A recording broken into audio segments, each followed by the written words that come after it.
शिव ही सत्य है, शिव अनंत है, शिव अनादि है, शिव भगवंत है, शिव ओंकार है, शिव ब्रह्मा है, शिव शक्ति है, शिव भक्ति है। मेरे प्यारे बच्चे, आज तुम्हें तुम्हारे महादेव जी ऐसा संदेश देने आए हैं जिसे सुनकर तुम्हारा जीवन खुशियों से भर जाएगा। मेरे बच्चे, जो मेरे इस संदेश को लाइक करेगा और कमेंट में ओम नमः शिवाय लिखेगा, उसकी सारी मनोकामनाएं, कुछ भी इच्छाएं हो, उसे स्वयं मैं पूर्ण करूंगा और मेरा आशीर्वाद तुम पर और तुम्हारे परिवार पर सदैव रहेगा। जी हाँ मेरे बच्चे, यह बिल्कुल सच है। इस संदेश में जो है वह सारी बातों में सच्चाई है, इसलिए इसे पूरा देखें, बीच में छोड़कर जाने की गलती ना करें। ओम नमः शिवाय। मेरे बच्चे, तुम पहले बहुत परेशान रहते थे, तुम्हें समझ में नहीं आता था कि महादेव जी मेरे रिश्ते क्यों खराब हो रहे हैं। तुम्हारे रिश्तों के खराब होने के पीछे इस व्यक्ति का बहुत बड़ा हाथ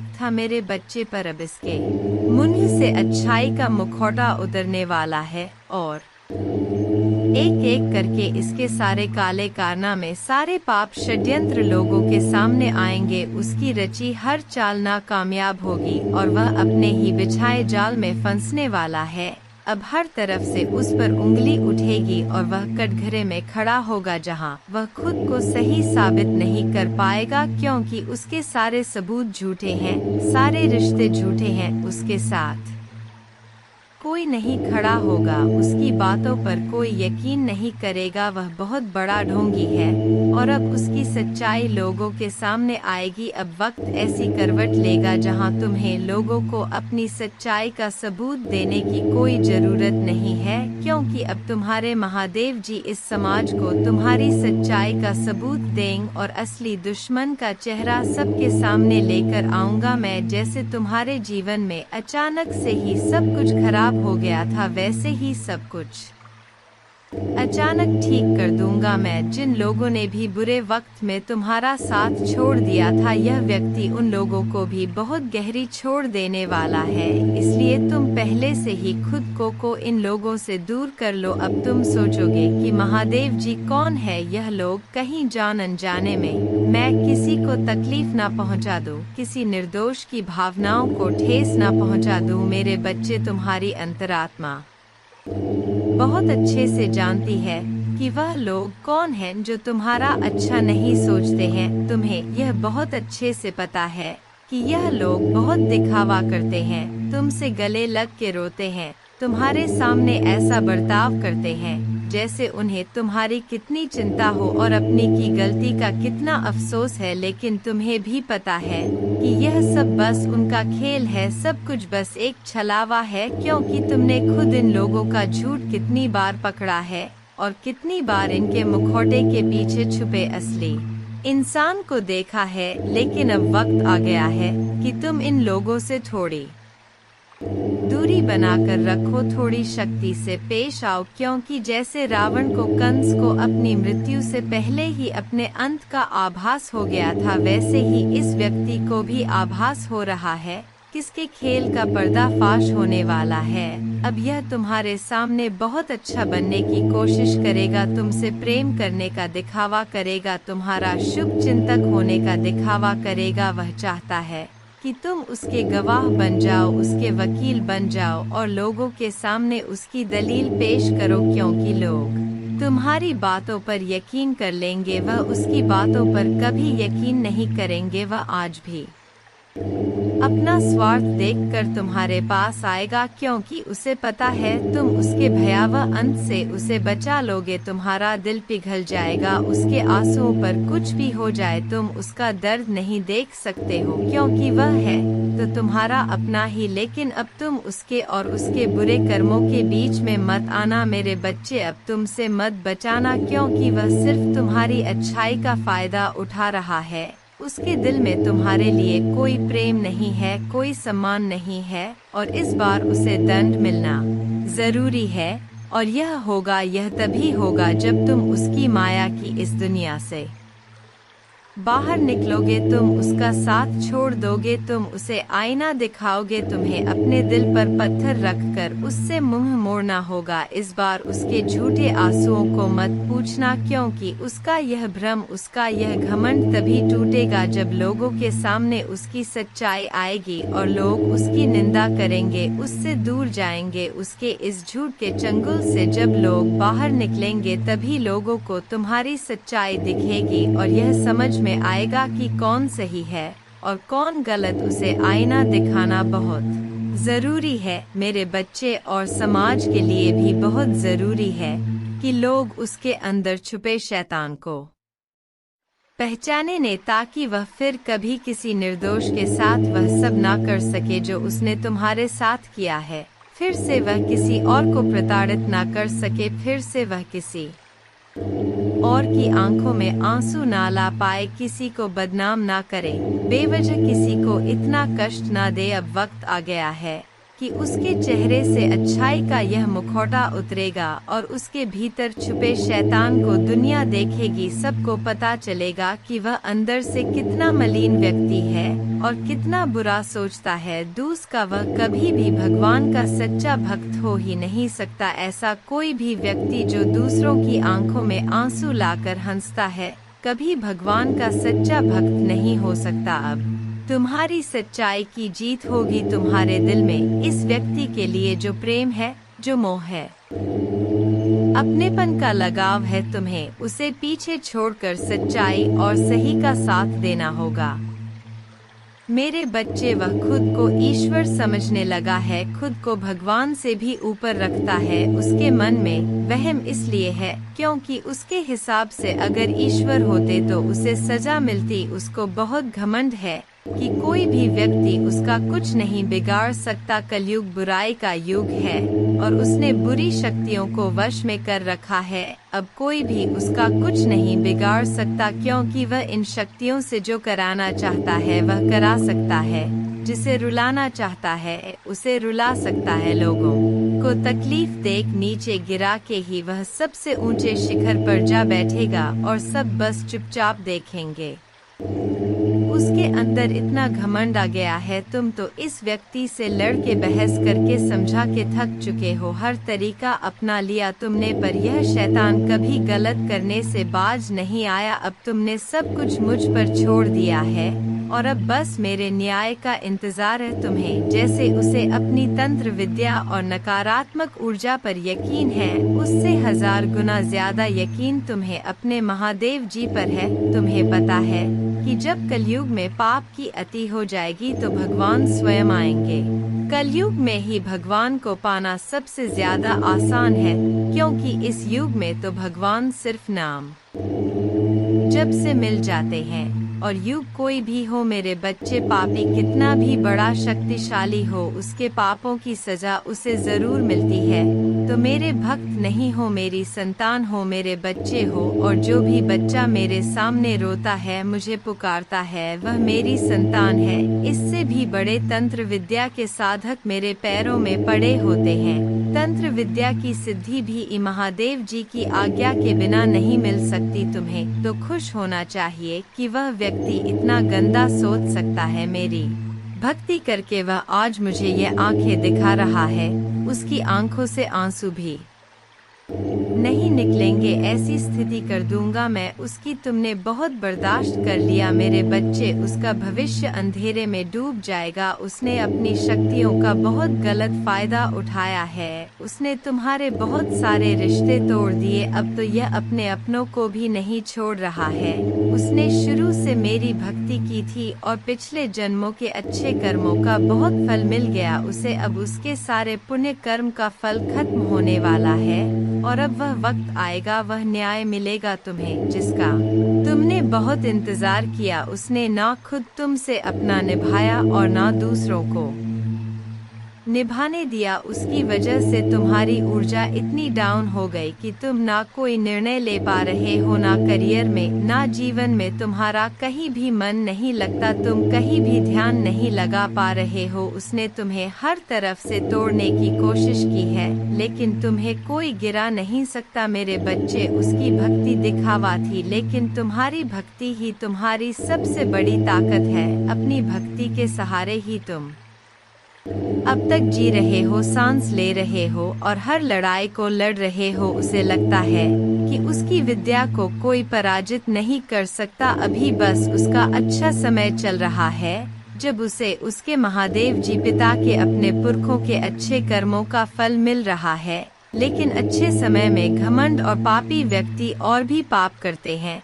वह यह भूल जाते हैं कि उनके अच्छे वक्त के कर्म ही उनका भविष्य लिख रहे हैं। अब काली उसका काल लिखेगी, हर रोज हर सेकंड उसे उसके घमंड, उसके पाप की गिनती कराऊंगा। उसने मेरी भक्ति का दिखा करके बहुत लोगों को रुलाया है और इस पाप की, इस छल की कोई माफी नहीं है। अगर मैंने उसे माफ कर दिया तो लोग मेरी भक्ति करना छोड़ देंगे, मुझ पर यकीन करना छोड़ देंगे। इसीलिए उसे दंड देना जरूरी है, तुम्हारे साथ न्याय करना बहुत जरूरी है मेरे बच्चे। उसे उसकी असली जगह दिखाना जरूरी है कि मेरे भक्त ऐसे नहीं होते हैं। वह मेरी विद्या का, मेरी शक्तियों का गलत प्रयोग नहीं करते हैं। किसी और को तकलीफ देने के लिए मेरी भक्ति कभी नहीं करते हैं।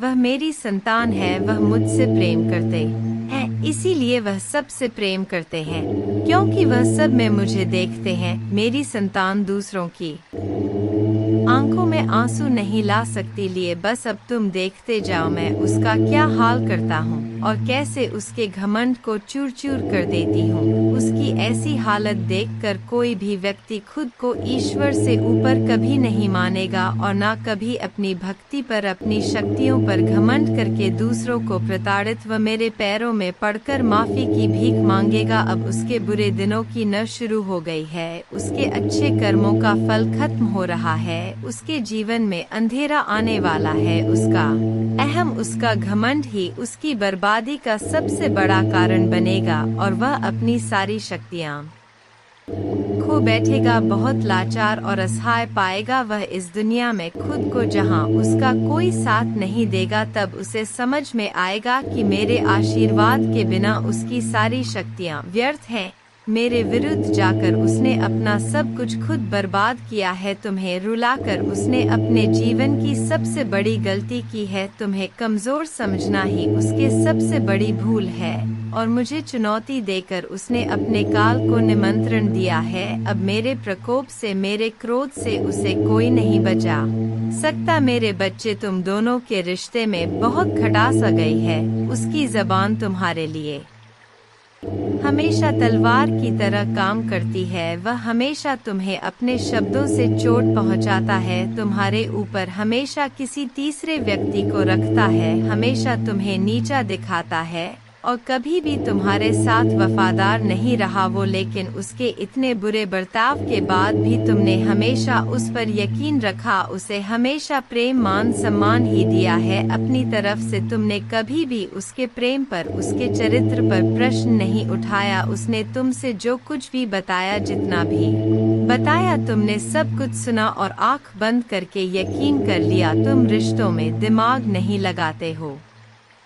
मेरे बच्चे, किसी के खिलाफ मन में दुश्मनी नहीं रखते हो। अगर तुम्हें किसी की दुश्मनी नहीं रखते हो, अगर तुम्हें किसी की भी बात बुरी लगती है तो तुम उसी वक्त उस व्यक्ति को वह बात बोल देते हो, चाहे वह बात लाख कड़वी हो। तुम्हें झुकने में भी कोई शर्म नहीं आती। अगर तुम गलत हो या तुमने किसी के बारे में गलत सोचा और वह व्यक्ति वैसा नहीं था तो तुम उससे माफी मांगने में भी नहीं कतराते और रिश्तों की यह पारदर्शिता तुम सामने वाले से भी उम्मीद रखते हो। लेकिन यह व्यक्ति हमेशा हर बात में तुमसे झूठ बोलता है। तुमसे बोलता तो बहुत कुछ है, बहुत बड़ी बड़ी बातें करता है, लेकिन उसका बर्ताव ऐसा नहीं है। वह तुम्हारे साथ हमेशा ऐसे बर्ताव करता है जैसे उसके जीवन में तुम्हारी कोई कदर नहीं है, कोई अहमियत नहीं है तुम्हारी। अब तुम्हें समझ में आ गया है, तुम्हें कभी भी इस व्यक्ति पर यकीन नहीं करना चाहिए था। एक एक करके उसके सारे झूठ तुम्हारे सामने आ रहे हैं, पर वह इतना बेशर्म है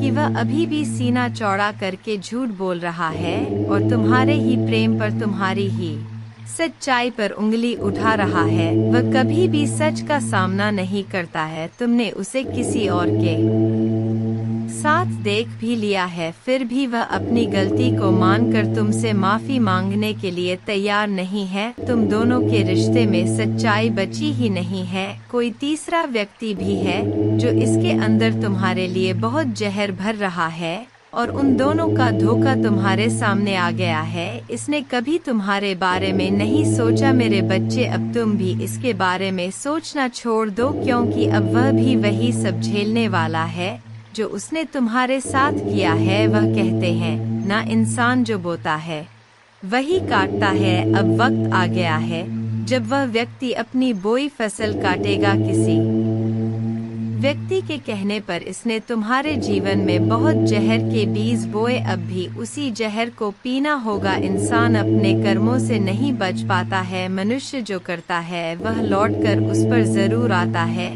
अब उसे तोहफे के रूप में वह दर्द दूंगा मैं जो उसने तुम्हें दिया। अब उसे खुद को और अपनी सोच को बदलना ही होगा। तुम्हारे खिलाफ उठाए हर कदम, तुम्हारे साथ किए हर बुरे बर्ताव का अफसोस होगा उसे। वह अब खुद को बदलना चाहता है, अपनी गलतियों को बदलना चाहता है। आज वह अपने आप को पूरी दुनिया में अकेला महसूस कर रहा है। उसको यह एहसास हो रहा है कि तुम है रुलाकर, तुमसे झूठ बोलकर, तुम्हें धोखा देकर उसे जो खुशी मिली वह खुशी ही उसका सब कुछ छीन रही है। वह लोग जिसके कहने पर, जिनके लिए उसने तुम्हें अपमानित किया था, उन लोगों ने ही उससे उसका सब कुछ छीन लिया, उसे बर्बाद कर दिया। अपराजित करने के अलावा उसके पास कोई और रास्ता नहीं है। लेकिन वह कितना भी रोले, अतीत में जाकर तुम्हें दिए जख्म नहीं भर सकता। उसे भी पता है उसके पश्चाताप से उसके किए पाप धुलने वाले नहीं हैं। अब रोने और तड़पने के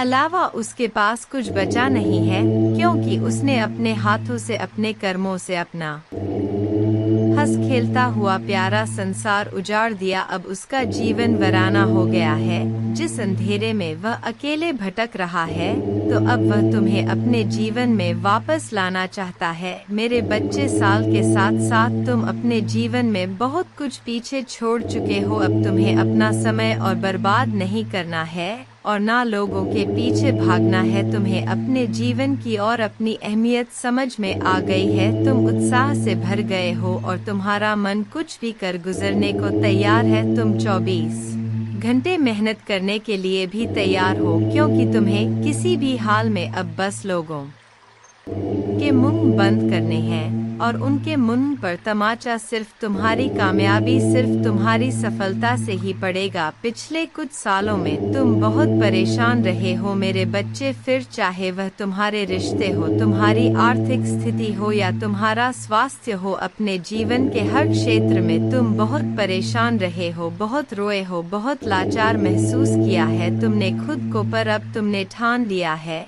कि तुम और नहीं रोगे, ना अपनी भावनाओं को खुद पर हावी होने दोगे। अब तुम सबको मुंह तोड़ जवाब दोगे और तुमने ठान लिया है कि तुम किसी भी हाल में झुकोगे नहीं। तुम अपने अतीत को, अपने दुख को अपने करियर के सामने नहीं आने दोगे। तुम्हारा यह खुद से वादा है कि महादेव जी इस साल आपको मुझ पर बहुत प्राउड होगा, बहुत गर्व महसूस होगा आपको मुझ पर, यह मेरा वादा है। लोगों ने हर हद पार कर दी, महादेव जी मुझे तोड़ दिया, लेकिन ऐसे लोग, ऐसे डरपोक जो हमेशा पीठ पीछे वार करते हैं, ऐसे कायर से डरने वाला नहीं हूँ मैं, और न ऐसे लोग आपकी संतान को तोड़ सकते हैं। महादेव जी मुझे तो हंसी आती है कि मैंने कैसे लोगों के पीछे अपना इतना समय व्यर्थ किया, पर अब और नहीं, अब मेरा वक्त आ गया है। तुम्हारे लिए यह पूरी दुनिया है। मेरे बच्चे, तुम व्यर्थ ही कुछ लोगों की बातों को, उनके बुरे कर्मों को दिल से लगाकर बैठे थे। यह ब्रह्मांड इंतजार कर रहा है कब तुम खुद को पहचान कर अपनी सफलता को पाओगे। लोग आज भी तुम्हें बार बार अतीत की याद दिलाएंगे, लेकिन अब भटकना मत। तुम अपने जीवन की सबसे ऊंची चोटी पर चढ़ने वाले हो, और उस चोटी पर चढ़ने के लिए तुम्हें अपने कंधे से इस अनचाहे बोझ को पीछे छोड़ना होगा, तभी तुम उस ऊंचाई पर पहुंच पाओगे। इस रास्ते में कुछ लोग तुम हारा साथ छोड़ देंगे, तो इसमें उनका ही घाटा है, क्योंकि उनकी किस्मत में नहीं लिखा है और ना उनके सपने इतने बड़े हैं।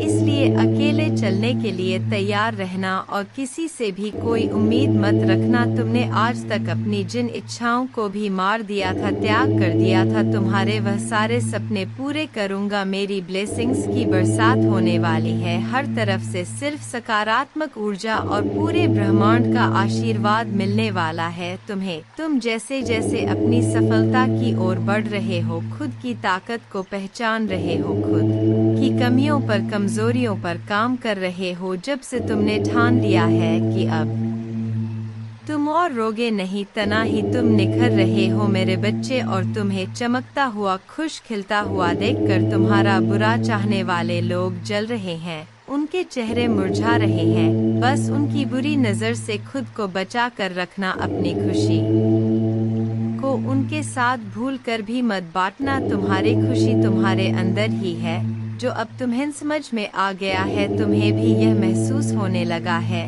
कि महादेव जी, मेरा वक्त आ गया है। तुम्हारे जीवन की हर परिस्थिति को ठीक करूंगा मैं। जहां तुम खुद को फंसा हुआ पा रहे थे, वहीं अपने जीवन में सबसे बड़े चमत्कार होते देखोगे। तुम बहुत बार अपने शरीर की वजह से भी मात खा जाते हो, पर अब मैं तुम्हारी हर समस्या का समाधान करूंगा, तुम्हारी प्रार्थना का फल दूंगी मैं तुम्हें। बस तुम भी अपनी महादेव जी से एक वादा करो, तुम्हारी आंखों में अब कभी आंसू नहीं आएंगे। कितनी भी बड़ी समस्या आ जाए, तुम उसमें मेरा छुपा हुआ संदेश, उस परिस्थिति में भी मेरी दी हुई ब्लेसिंग्स को ढूंढ कर दिखाओगे और खुश रहोगे। मुझ पर यकीन रखोगे कि मेरी महादेव जी मेरा बुरा नहीं कर सकती है। इस बार भी वह कुछ बता रही है मुझे और कोई सच्चाई दिखाना चाहती है। मुझसे वादा करो कि हर परिस्थिति में अपने मन को शांत करके मुझसे जुड़ने की कोशिश करोगे तुम, और हर परिस्थिति में अपनी महादेव जी का धन्यवाद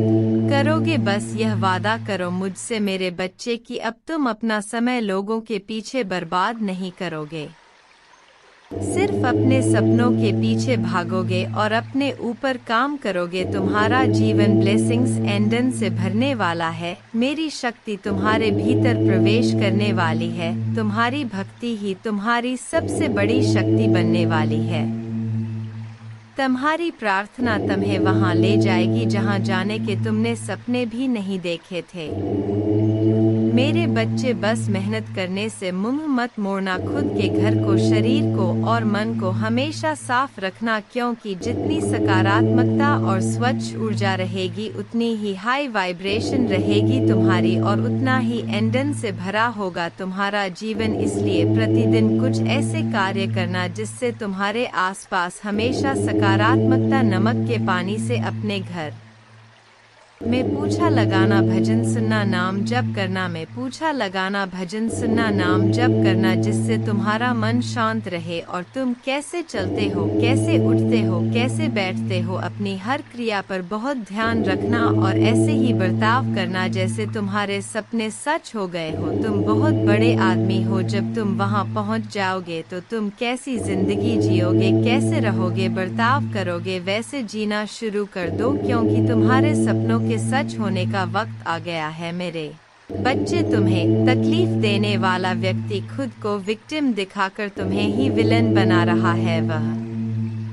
लोगों के सामने तुम्हें एक शैतान के रूप में दिखा रहा है और झूठे आंसू बहाकर लोगों की सिंपैथी बटोर रहा है। तुमने एक वक्त पर इस इंसान पर बहुत यकीन किया था, तुम भी इसकी बातों में आ जाते थे। यह व्यक्ति का कहानियां ही ऐसी सुनाता है, ऐसा खेल रचता है, इतना बेचारा बनता है जैसे इससे ज्यादा सीधा व्यक्ति कोई इस दुनिया में है ही नहीं। मुंह में राम बगल में छुरी वाला हाल है। इसका भगवान की बातें करेगा लेकिन मन शैतान वाला है, जो हमेशा सिर्फ दूसरों का बुरा सोचता है, लोगों को रुलाने में, उन्हें अपमानित करने में इसे सबसे ज्यादा मजा आता है। तुम्हारे बुरे वक्त में इस व्यक्ति का असली चेहरा तुम्हारे सामने आया था। ओम नमः। और हाँ, इस श्लोक का जाप करें।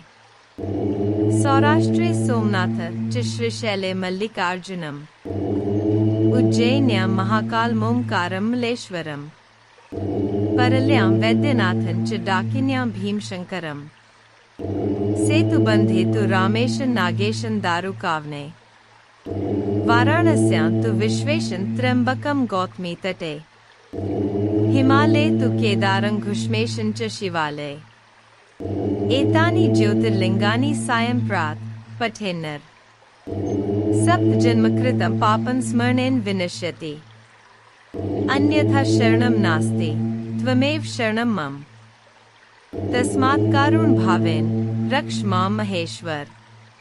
पूजा करने की विधि। पूजा प्रत्यक्ष करे या काल्पनिक करे कि तांबे का लोटा लेकर उसमें शुद्ध जल, दूध, चावल, दुर्वा, बिल्वपत्र, शमी पत्र, सफेद तिल, काला तिल, गन्ने का रस, शहद, गुड़, घी, जूही के पुष्प, चमेली के पुष्प, कनेर के पुष्प, अलसी के पुष्प, आंकड़े के पुष्प, भांग, धतूरा मिलाकर शिवलिंग ऊपर धृत धारा चालू रख के उपरोक्त लघु रुद्राभिषेक स्तोत्रम का पठन 11 बार श्रद्धा पूर्वक करने से जीवन में आई हुई और आने वाली आधी व्याधि और उपाधि से छुटकारा मिलता है और सुख शांति प्राप्त होती है। जय महाकाल।